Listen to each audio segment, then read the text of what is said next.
சத்தியில இவ்வளோ நல்ல ஹாஸ்பிட்டல் வந்து எனக்கு தெரியல.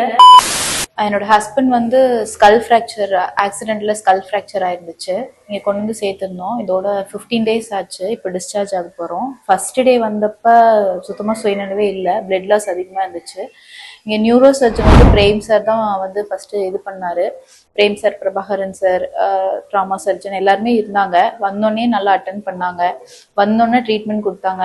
மற்ற ஹாஸ்பிட்டல் எப்படின்னு தெரில, இங்கே வந்து சார்ஜஸ் அந்த மாதிரிலாம் எதுவும் அமௌண்ட் கட்டுங்க அப்புறமா ட்ரீட்மெண்ட் அந்த மாதிரிலாம் எதுவும் கேட்கல. இப்போ வரைக்கும் எவ்வளோ இதாக பார்த்துக்க முடியுமோ பேஷண்ட் கேர் தான் ஃபர்ஸ்ட் இது பண்ணாங்க. நல்லா பார்த்துக்கிட்டாங்க.